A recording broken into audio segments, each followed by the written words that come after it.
So, I want you to just imagine ending your day, standing at this brushed steel elevator in your massive 10,500 square foot corporate office. Right, like a proper high-end corporate setup. Exactly. You're right in the heart of Pune, right by the metro station, and you look back at these glass doors, the whole bustling reception area. It's the multinational engineering company you built literally from scratch. Yeah, completely from scratch. So you take a breath, you're waiting for the doors to open, and, well, hold that image for a second.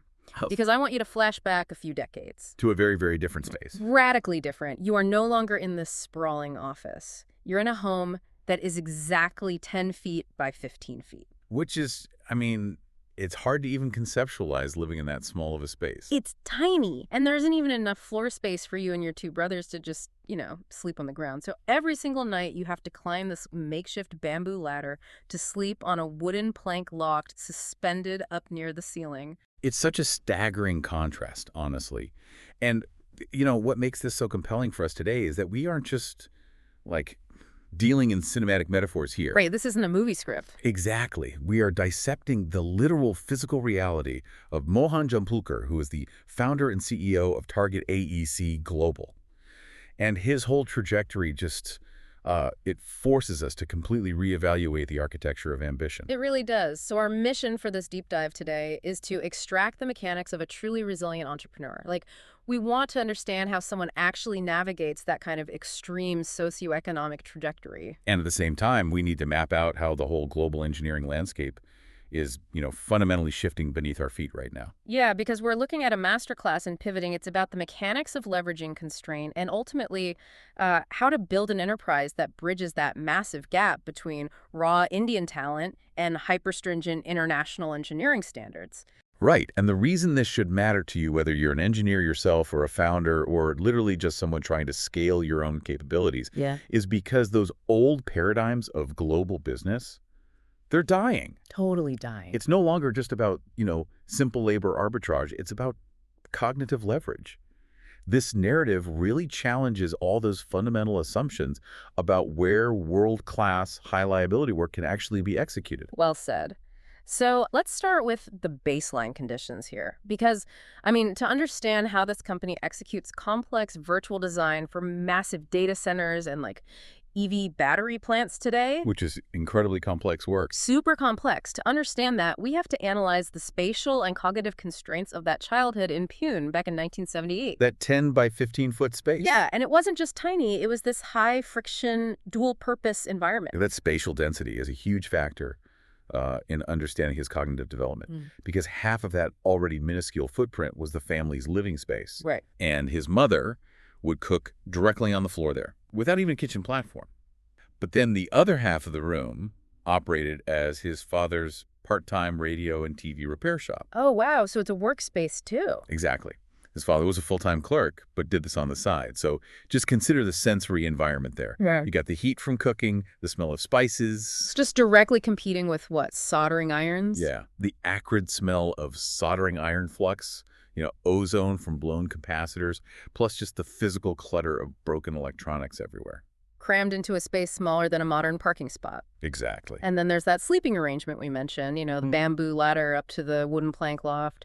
When you are raised in that level of extreme constraint, your brain literally has to adapt to function amidst constant overlapping stimuli. It has to, yeah. Finding a single square foot of quiet space to think isn't just difficult, it just defies the physical reality of the room. You're constantly negotiating for space, for silence, even just for oxygen, really. Which, forces a very specific kind of hyper-optimization in a young mind. In early childhood development, an environment like that typically produces one of two outcomes. Okay, what are they? Well, the individual either succumbs to the chaos and develops this really high baseline anxiety, or they develop an intense ability to compartmentalize. Ah, I see. Yeah, they learn to resourcefully utilize whatever microscopic margins of opportunity exist. They essentially learn to operate with zero friction tolerance. Yeah. Because their system is already at maximum capacity all the time. Wow. And we actually see that compartmentalization kick in during his early education, right? Definitely. He attends Marathi medium schools. First, it was the Pune Municipal Corporation School, then St. John's. But then he actually transfers to Bharavnath Vidyalaya, specifically citing a, quote, lack of competition at his previous school. Which is wild for a kid to do. I know. He is actively seeking a higher friction environment academically because his physical environment has basically trained him that growth only happens under pressure. But the real structural test, the big one, comes when he hits 11th and 12th grade at Garware College of Science. Right. This is a massive bottleneck in the Indian education system. A huge one. Yeah. So he does his entire early schooling in Marathi. Yeah. I mean, he doesn't even encounter English as an academic subject until the 5th grade. And he scores 100 out of 100, by the way. Which is impressive. But then Suddenly, in those final 2 years of high school, which are the most critical years for engineering entrance exams, the entire medium of instruction just flips. It's all English. all of it. Yeah, complex physics, calculus, chemistry, all delivered in a language he is functionally translating in real time in his head. The cognitive load of that is just immense. I mean, it's like trying to run a marathon while someone is constantly changing the gravity. You aren't just learning advanced thermodynamics, you are learning the English vocabulary for advanced thermodynamics at the exact same time. Exactly. And this is where the financial disparity creates a really massive moat for students. Right, because what do most kids do in that situation? Well, for the vast majority of science students in India facing this transition, the solution is just private coaching. You hire a tutor to bridge the gap. But he couldn't afford that. No, not at all. Only 3 or 4 kids in his entire class were in that specific boat of being completely unable to afford the shadow education system, the tuitions. So he's on his own. He really is. And this is the forge for the self-taught mindset, right? When traditional support structures are financially inaccessible, you can't just passively absorb a syllabus. You have to literally engineer the learning process itself. You have to figure out how to learn. Yes, metacognition. Thinking about how you think. Yeah. You have to identify your own knowledge gaps, go source the material yourself, and build your own discipline architecture. And he is financing this whole self-directed education through sheer exhausting hustle. Like he's delivering newspapers, he's hauling Xerox paper and printer cartridges all across the city. Just constantly moving. Yeah, he works the cash counter at the Pune horse racing course. He even tries a night shift at a hospital, which ultimately fails because the biological reality of sleep deprivation just catches up to him. Right, you can't cheat sleep. You really can't. You can't outwill the need for REM sleep when you're trying to parse complex mathematics during the day. It highlights the physical limits of ambition for sure. But, it also shows his willingness to iterate through failure. He tested a boundary that hospital night shift found his systemic breaking point and discarded it. That makes sense. But the most fascinating adaptation to me, honestly, is how he solved the spatial constraint problem for studying. Because, his 10 by 15 house is way too loud. He can't afford a library. So what does he do? This is my favorite part. He buys discarded textbooks at the ratty shop, the scrap paper market, and he goes to study in a British-era Christian cemetery. Which sounds so wonderfully poetic now, especially, knowing that space is currently full of peacocks. Right. It's so cinematic. It is. But we have to look at the mechanics of why a cemetery actually works for this. It's an exercise in urban thermodynamics. Okay, unpack that. It provides acoustic isolation from the dense noise pollution of Pune traffic. And it provides a localized microclimate with tree cover that reduces the ambient heat, which is crucial when you obviously don't have air conditioning. Wow, so he found a loophole in the urban grid. Exactly. He found the minimum viable environment for deep work, hidden in plain sight. And he leverages that loophole to score well in his 12th grade science exams.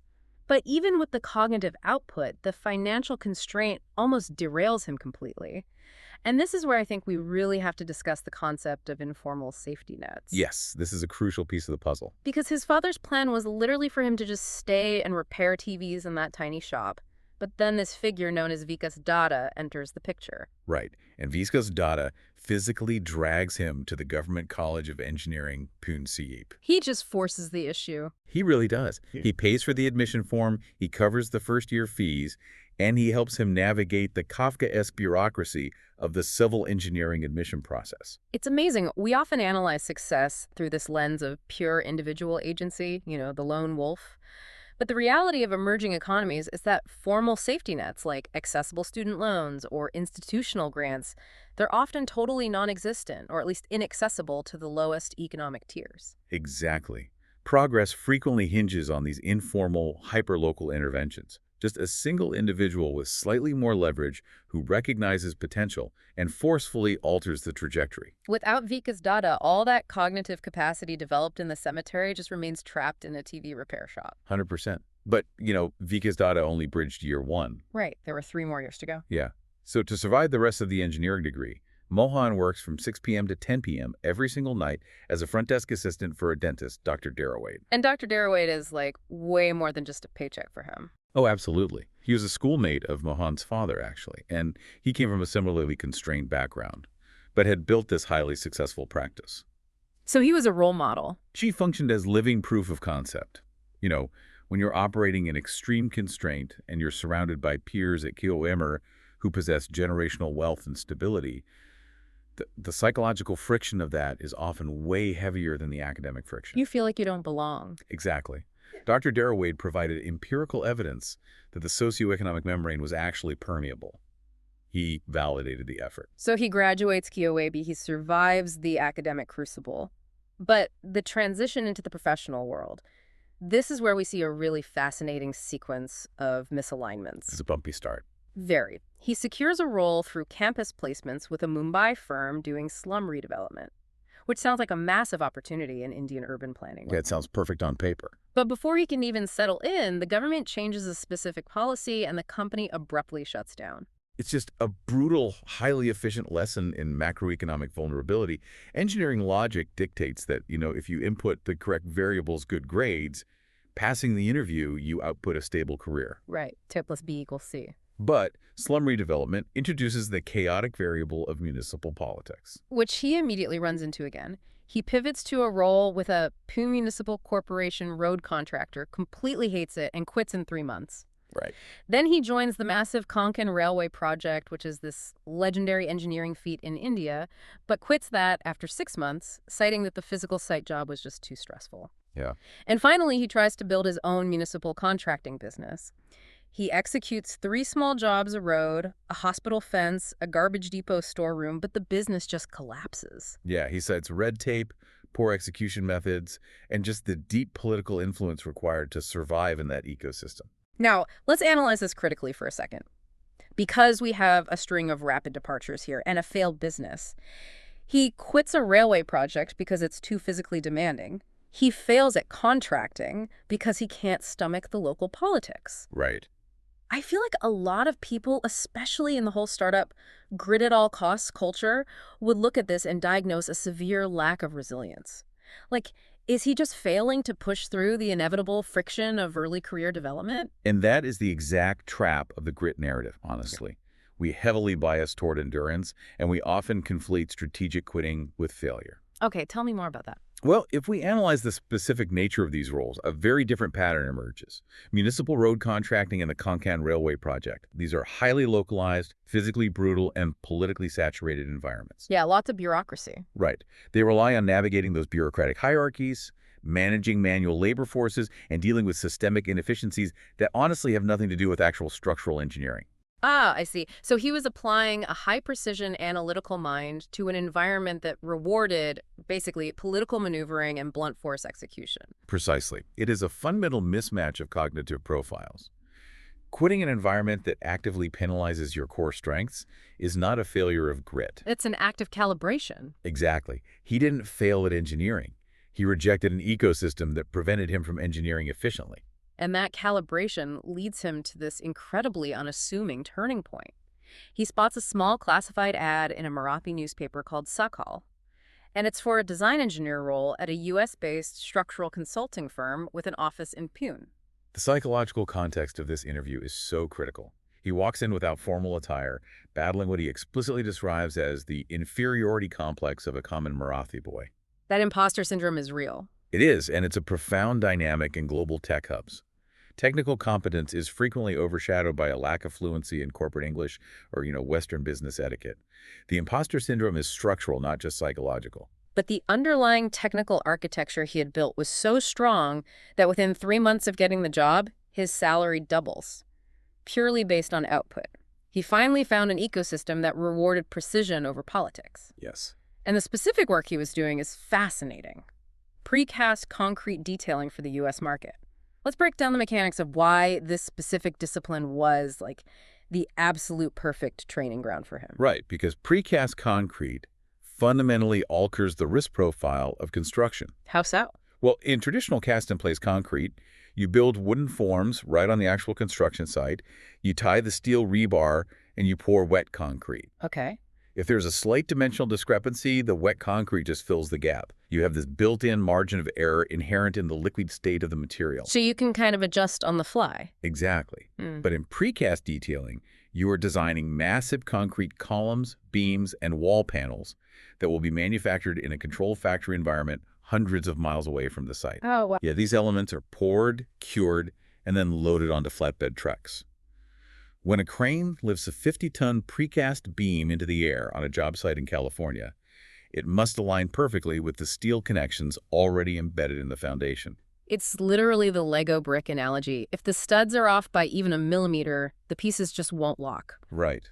If the design engineer in Pune miscalculates a connection point by half an inch in the AutoCAD file, that 50-ton beam cannot be installed. Half an inch. And the crane is renting for thousands of dollars an hour, the construction crew is completely halted, and the beam has to be shipped all the way back to the factory to be recast or field modified at immense expense. So the financial liability tied to a single keystroke is astronomical. It is.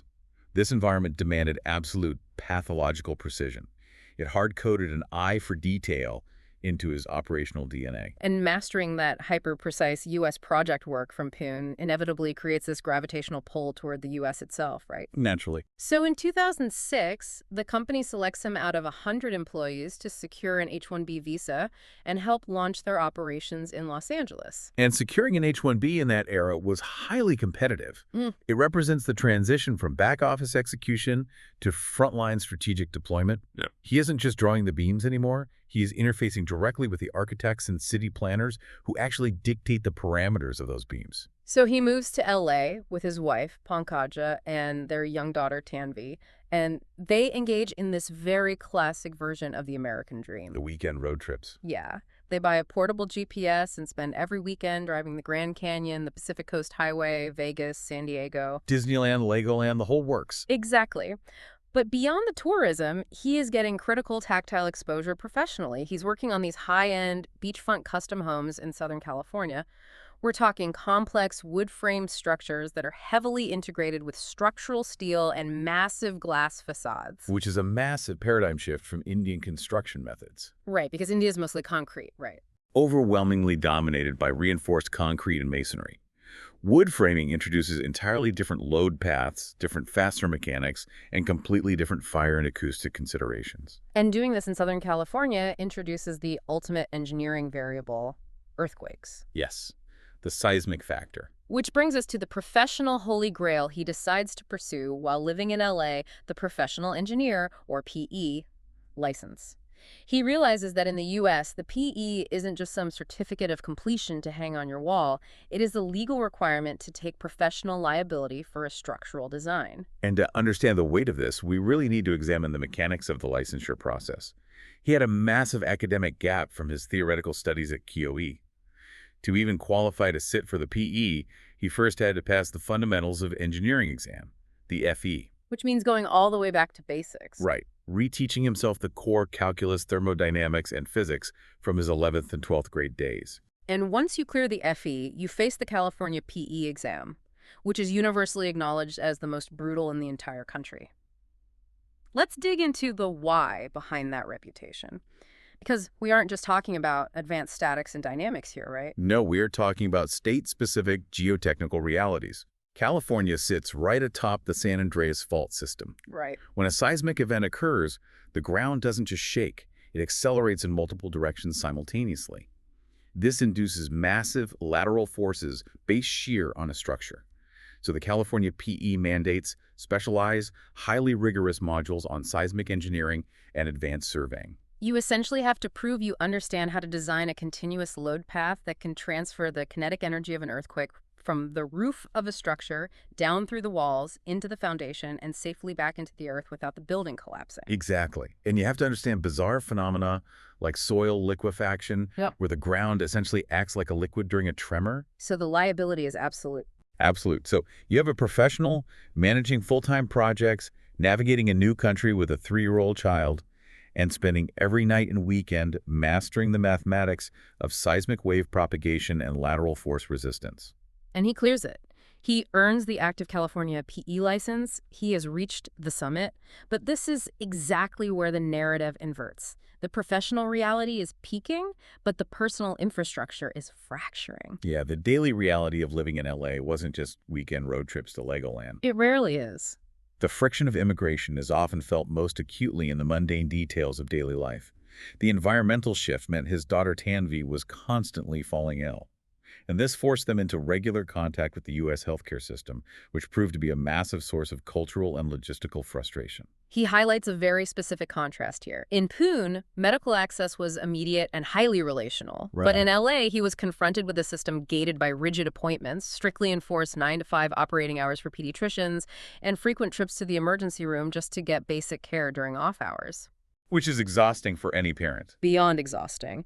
And the systemic rigidity, coupled with just deep compounding homesickness for extended family and cultural rhythms, it began to severely degrade the value of the dream. And then the macroeconomic environment intervenes again. It is 2008. The crash. The subprime mortgage crisis triggers a global financial collapse. The U.S. real estate and construction markets don't just slow down, they evaporate. The architects and home builders he relies on are absolutely decimated. His company looks to consolidate and asks him to relocate to the East Coast. But instead of moving east, they make a decision that, on the surface, defies all conventional logic. They pack up, abandon the U.S. entirely, and return to Pune. It's a huge move. I really want to press on this. I mean, you fight your way out of a 10 by 15 room, you navigate the bureaucracy to get an H-1B, you survive the most brutal engineering exam in the country to get a California PE, and you are living in Los Angeles. When the company offers you a lifeline to the East Coast during a recession, you turn it down and go back to where you started. It looks like an emotional capitulation. If viewed purely through the lens of geography, it absolutely looks like a retreat. But if we analyze it through the lens of strategic asset accumulation, it is a masterstroke of leverage. Think about the specific knowledge stack he possessed in 2008 upon returning to India. Okay, let's stack it up. What does he have? Well, he is no longer just a competent detailer. He possesses deep tactile expertise in wood-framed construction. He has an intimate operational understanding of the International Building Code, the IBC. Right. He knows the American Society of Civil Engineers, ACE standards for load calculations, which is crucial for wind, snow, and seismic data. He understands the American Institute of Architects, the AIA, contract structures, and most importantly, he holds an active California PE license. So he effectively becomes an arbitrage vehicle. He is holding a U.S. certified liability and knowledge framework, but he is operating in an Indian cost structure environment. Exactly. If he had stayed in the U.S. and moved to the East Coast, he would have remained a highly skilled, well-compensated employee in a totally saturated market. By returning to Pune with those specific assets, he became a unicorn in the outsourced engineering space. He had the exact credentials required to validate Indian execution to skeptical U.S. clients. Right. But, the entrepreneurial leap doesn't happen immediately upon his return. No, it doesn't. He enters what is arguably the most demanding phase of his career, the transition from technical expert to operational leader. He returns to Pune, eventually joining a multinational firm where he rapid scales through the hierarchy. He becomes an operations manager, overseeing a team of 150 engineers across architecture, precast, and structural steel detailing. This is a critical inflection point, because engineering is fundamentally about managing predictable physical forces. Sure. But operations, that is about managing unpredictable human variables. He is responsible for workflow optimization, quality control at scale, and cross-disciplinary coordination between architects and structural detailers. And he realizes that while he can calculate the base shear of a high-rise in his sleep, he lacks the formal framework to understand corporate finance, organizational behavior, and strategic scaling. So he decides to upgrade. Big time. While managing 150 people during the lingering aftermath of the 2008 recession, he decides to pursue an executive MBA at Symbiosis International University. And we have to look at the sheer physics of his schedule during this 2.5-year program. It's insane. It is. He finishes his operational duties at the Hinjawadi IT Park at 6 p.m. He then faces the punishing Pune traffic to cross the entire city to the Pune camp area for classes from 7 p.m. to 10 p.m. Every single weekday. Every weekday. Then his weekends are entirely consumed by case studies, presentations, and group dynamics. It forces a really profound question about capacity. I mean, we often view a global crisis, like a recession, as a time to hunker down, conserve energy, play it safe. He viewed it as a window of suppressed market activity that could be leveraged to aggressively upgrade his own processing power. I love that phrasing. And the MBA serves as a translation engine for him. It takes a purely analytical engineering mind and teaches it the heuristics of business. Right. Post-MBA, the company recognizes this expanded capacity, and they pull him out of operations entirely, placing him in sales as an associate vice president. This is a jarring pivot. Mhm. An engineer's core operating system is built on empirical truth and binary outcomes like the beam either holds the load or it fails. Yeah, it's very black and white. But sales is an ecosystem of ambiguity, relationship building, perceived value, and negotiation. It is. But an engineer who can actually communicate the technical value proposition in the language of business is incredibly rare. So he becomes the account manager for a massive U.S. architecture firm. He starts flying across the globe, London, Shanghai, Vancouver, Calgary, hitting the U.S. 4 or 5 times a year. He is closing deals and managing complex international partnerships. But here we really have to highlight the hidden architecture that makes that level of global velocity possible. Because while he is in a boardroom in Shanghai or negotiating in Vancouver, the home front is being managed with ruthless efficiency by his wife, Pankaj. Absolutely. She is tracking the education of their 2 daughters, Tanvi and Anvi, managing the household logistics, and absorbing the total impact of his absence at parent-teacher meetings and school events. And his mother-in-law is acting as this essential surge capacity, stepping in every single time he boards an international flight. It's so important to mention the lone genius founder is almost always a myth, masking a highly functional support system. Always. So he has the technical mastery, the operational scale, and a global sales acumen. By 2019, he is recruited as a vice president for a large Mumbai-based consulting firm. On paper, the trajectory is flawless. But the internal alignment is fundamentally broken again. Right. His primary mandate at the Mumbai firm is driving structural steel detailing services, heavily interfacing with steel fabricators, and he realizes he hates it. It's just not his passion. No, the work is deeply commoditized. His actual passion lies upstream, working directly with architects and design consultants, specifically leveraging BIM building information modeling. He has climbed to the top of the corporate ladder, looked around, and basically realized it's leaning against the wrong building. Which brings us to the ultimate catalyst, the 2020 COVID-19 pandemic. Wow, yeah. The enforced stillness of the global lockdown removes all that kinetic distraction of travel and daily commuting. It forces reflection. Yeah. He looks at the corporate hierarchy and realizes the path to president or CEO is just blocked by entrenched senior leadership. And Pankaj, who had been analyzing his trajectory since the MBA days, forces the issue. During the lockdown, they sit down and articulate the ultimate founder's question. Why build somebody else's dream when I can build my own? And if we run an audit on his capabilities in 2020, the asset stack is perfectly primed. Let's hear it. He has the California PE for technical authority. He has the operational experience of managing 150-person teams. He has a global Rolodex and closing skills from his time as an AVP. And he has the strategic frameworks from the MBA. So what's missing? The only missing variable is capital. And this is where the concept of risk tolerance gets very, very real. They had accumulated a solid runway, enough cash to sustain the family for 12 months without a salary, but that capital was not earmarked for venture risk. No, it was allocated for a third real estate property. Right.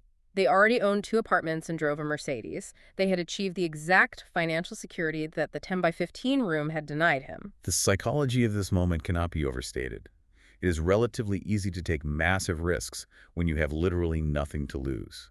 It is profoundly difficult to voluntarily dismantle your own established security. To put it all on the line. Yeah, taking capital destined for a guaranteed tangible asset like real estate and deploying it into a highly volatile services startup during the peak of a global pandemic. Yeah. That requires a fundamental recalibration of what you consider safe. They decide that investing in his own operational capacity is a higher yield asset than another apartment. So Target AEC Global is incorporated. And the execution strategy immediately reflects his hyper-optimized, constraint-driven roots. Right, they don't go lease a massive glass office in Pune. It's the middle of the lockdown anyway.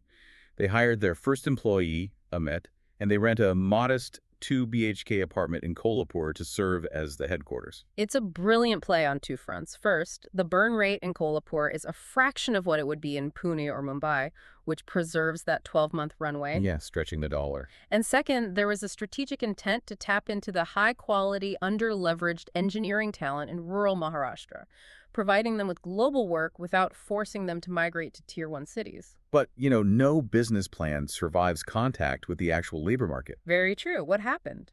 They discovered a fascinating behavioral economic trend. The rural engineers they were targeting, they didn't actually want to stay in the rural ecosystem. The ambition of the talent was tied directly to the metropolitan experience. They wanted the infrastructure, the networking, and the lifestyle of a major IT hub. So the market signaled a constraint, and they pivoted immediately. By July 2022, they move operations back to Pune, and this triggers an explosive scaling phase. Huge growth. They start in a small space at Kumar Place. They blow past that capacity in under a year and move to Kapil Towers, continually absorbing new floors as headcount expands, until finally moving into their current 10,500 square foot flagship office at Godrej Castlemaine. And by July 2026, they scale past 100 employees. And they aren't just doing basic 2D drafting here. They are operating at the absolute bleeding edge of virtual design and construction. Let's dive deep into the specific services driving this growth, because this is where the industry is undergoing a massive paradigm shift. They're leveraging software ecosystems, AutoCAD for base drafting, Revit for parametric 3D modeling, Ryza 3D and EnterCalc for complex structural analysis. All standard but high-end tools. Right, but the most critical service they offer is clash coordination using Navisworks.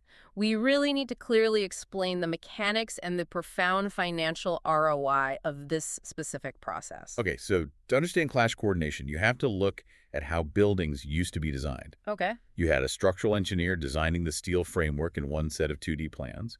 You had a mechanical engineer designing massive HVAC ducts in another set, and a plumbing engineer laying out complex piping in a third. These teams operated in total silos. Right, and the only place all those systems truly interacted for the first time was on the actual construction site. Exactly.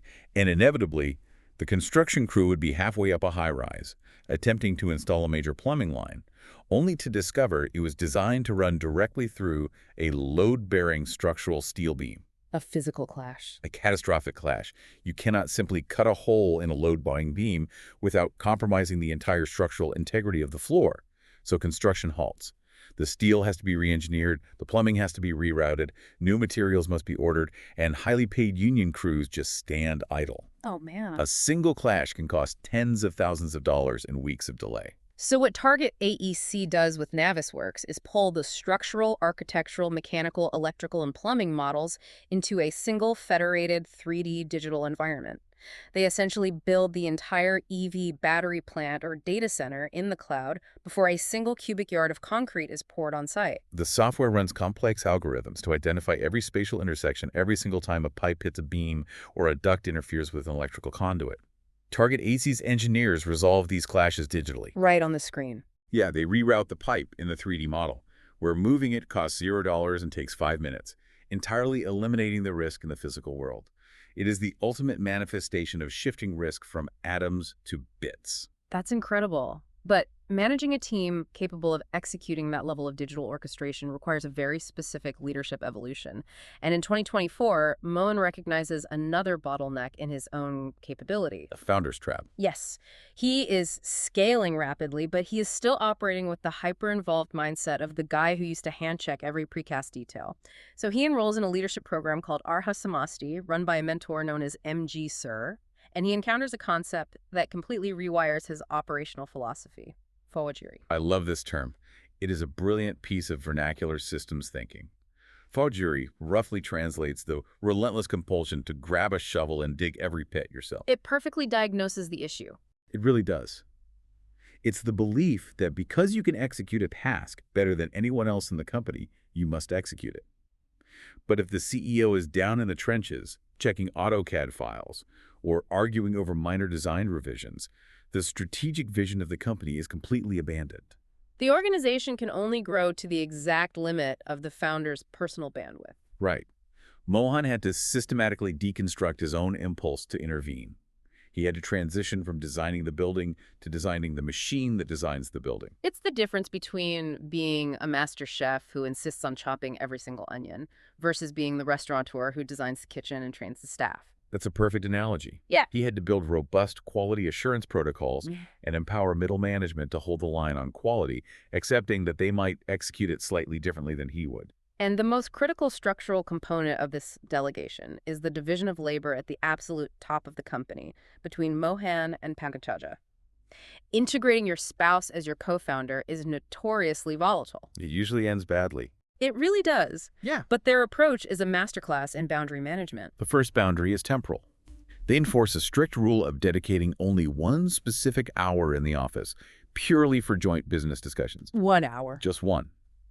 It prevents the operational anxiety of the company from bleeding into every minute of their personal lives. But the more important boundary is operational. They have engineered mutually exclusive domains of authority.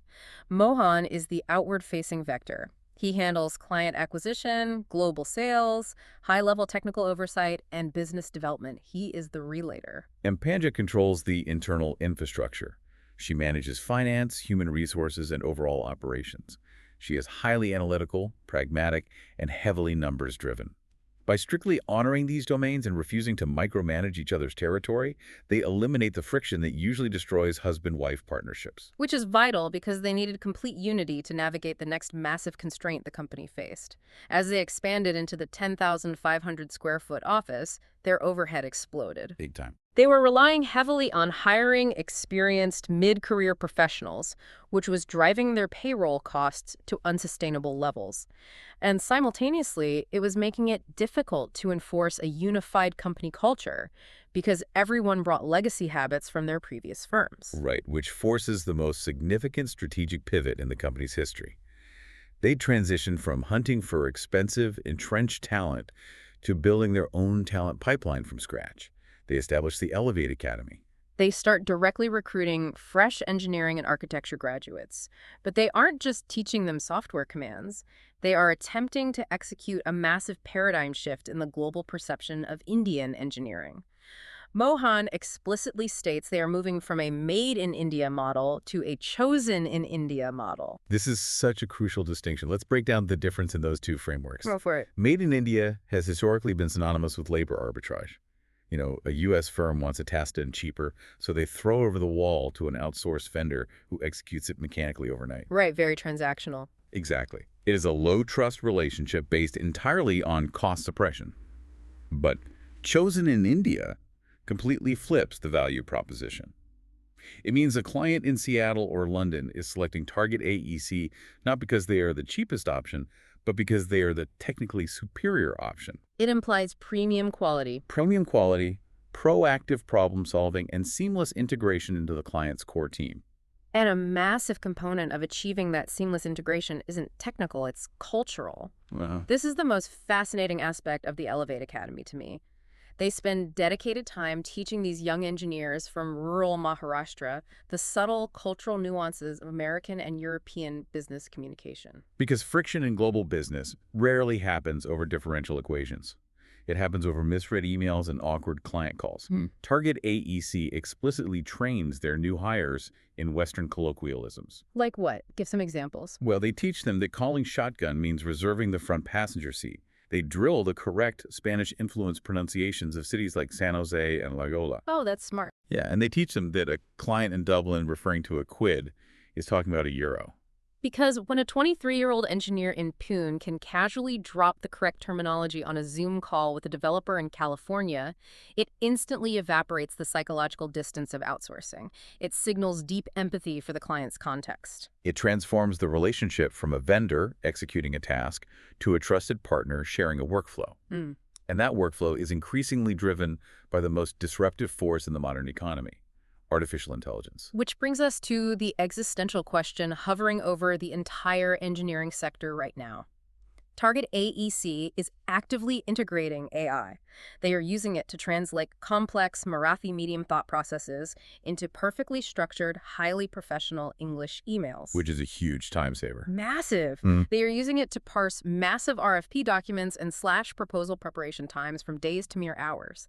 They even have fresh graduates from Hyderabad writing Python scripts to automate highly repetitive structural design calculation reports. But I have to push the logic here. If AI can write the emails, read the proposals, analyze the plan check corrections, and automate the calculation reports, aren't we just a few updates away from the AI just doing the fundamental structural engineering? Why do we need the human in the loop at all? It is the defining anxiety of the profession right now. But Mohan's philosophy on this is incredibly grounded, and it hinges on the concept of physical liability. We must distinguish between generating software code and generating structural specifications. Okay, how so? If an AI hallucinates a line of Python code, an application crashes, you push an update and it's fixed. But if an AI hallucinates the base shear calculation for a data center in a seismic zone? The building collapses. People Yeah. die. The fundamental barrier protecting the engineering profession from AI replacement is professional liability. An algorithm cannot hold a PE license. A large language model cannot stand before a judge and take legal responsibility for a structural failure. That makes total sense. Engineering inherently requires human judgment, lived experience, and the capacity to bear moral and legal accountability. AI is an incredibly powerful exoskeleton that makes the engineer faster and more efficient, but it cannot replace the nervous system. The human must remain the arbiter of truth in the physical world. And unfortunately, Mohan notes that the baseline capacity for that critical thinking is degrading. Yeah, this is a real problem. Despite India churning out massive numbers of engineering graduates, he highlights a terrifying academic gap.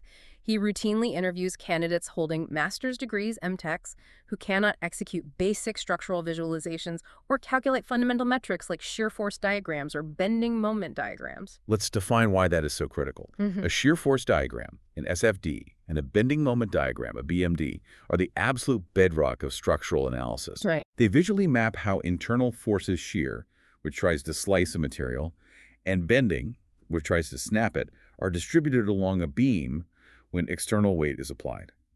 If an engineer cannot manually conceptualize where the maximum bending moment occurs on a steel beam, they have no business telling an AI or a piece of software to design that beam. The software just becomes a black box. They are inputting data without understanding the physics of the output. Exactly. And this is why Target AEC runs intensive 3- and 6-month internship programs.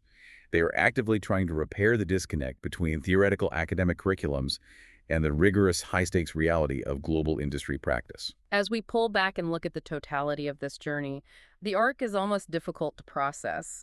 We started in a 10 by 15-foot room where a bamboo ladder was the only way to find space to sleep.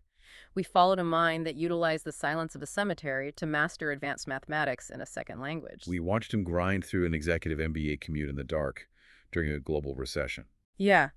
We analyzed the strategic leverage of leaving Los Angeles to return to Pune with a California PE license. And we see it culminate in the CEO's chair of a massive technologically advanced firm, executing virtual design for a global infrastructure, all built on a highly specific cultural framework he calls the HEART, core values. Right, HEART. Honest communication, enriching long-term relationships, attention to detail, relentless customer focus, and tenacity. It is a staggering testament to the compounding returns of applied constraint. When asked what advice he would give to a young professional entering this rapidly shifting landscape, his mandate is incredibly clear. Stop optimizing for initial salary. Yes. Chase complexity. Build unshakable foundational knowledge. Master the digital tools, whether that's Python or advanced BIM platforms. Develop deep cultural empathy for the global market, and accept that the learning process never terminates. He is essentially telling them to actively seek out the same kind of high-friction environments that forged his own capabilities. The financial leverage will inevitably follow the accumulation of rare and difficult skills. Absolutely. Which leaves us with a profound final thought for you to deconstruct on your own. For decades, the geopolitical narrative of ambition was geographically bound. The American dream was viewed strictly as a physical destination. It required securing a visa, passing through immigration, and physically relocating to places like Los Angeles or Silicon Valley, exactly as he did in 2006. But what if that paradigm is obsolete? Exactly. What if Through the frictionless deployment of cloud computing, the integration of AI tools, and the relentless accumulation of high-leverage knowledge like an international PE license, the new global dream is completely decentralized. It radically democratizes opportunity. The defining barrier to executing world-class, high-stakes work is no longer your proximity to a specific Western city. The barrier is entirely cognitive. It is your ability to understand complex systems, your empathy for different cultural contexts, and your willingness to enforce uncompromising quality standards. The center of the engineering world is no longer just a physical coordinate. It is wherever the highest density of competence resides. Thank you so much for joining us on this incredibly expansive deep dive.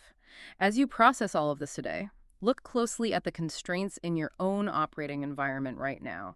The lack of capital, the crowded markets, the systemic frictions you believe are limiting your scale. Are they actually roadblocks? Or, if you run them through the right analytical framework, are they simply the high-pressure conditions required to forge your competitive advantage? The bamboo ladder was never a barrier. It was the training mechanism for the elevator. Keep optimizing, keep building your knowledge stack, and we will catch you on the next deep dive.